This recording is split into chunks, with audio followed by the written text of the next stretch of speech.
Putin avoids Russia blame game for now after Ukraine attack. It was New Year's Eve, one of the most cherished holidays in Russia.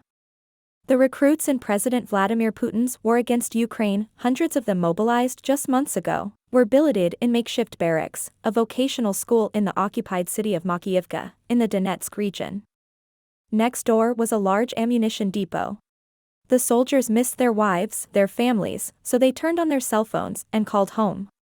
Suddenly, HIMARS rockets, satellite-guided precision weapons that the United States has supplied to Ukraine, hit the school, almost completely destroying it, and igniting the cache of ammunition.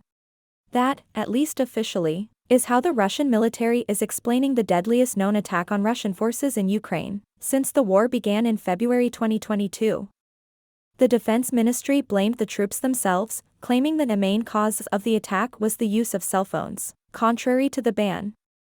Russian troops are banned from using personal cell phones in the field, since their signals have been geolocated to hone in on and kill other Russian forces. But that explanation, and details of the attack that have surfaced, have ignited an extraordinarily public national blame game among Russians. It started with the death toll.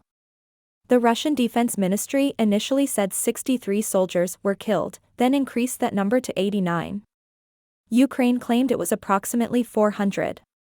But even Russian pro-war bloggers, an increasingly influential element in how Russian civilians get their information about what really is happening in Ukraine, dismissed the official count, estimating that hundreds of troops had died.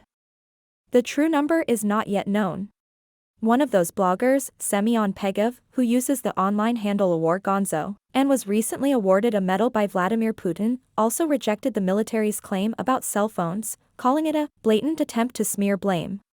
Grayzone, another blogger, called the cell phone explanation a 99% lie, an attempt to evade responsibility.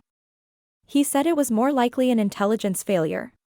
Russian lawmakers chimed in, demanding an investigation into just who had ordered so many troops to be temporarily quartered in one unprotected building.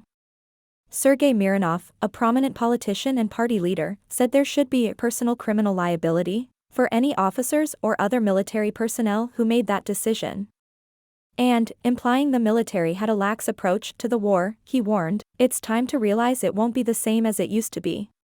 This is a battle for the future of Russia," Mironov said. "We must win it." Mironov's comments touched a nerve. Hardliners like him think Putin's September partial mobilization of reservists, calling up 300,000 men, failed to go far enough. They want a full mobilization that would put the entire country on a war footing. And they want revenge on Ukraine. No one so far, however, at least publicly, is blaming Vladimir Putin for the deaths. Margarita Simonyan, editor-in-chief of state-run international network RT and a regular on domestic Russian TV talk shows, said she hoped the responsible officials will be held accountable and their names released. But she also hinted the attack could fuel public discontent. It is high time to understand that impunity does not lead to social harmony.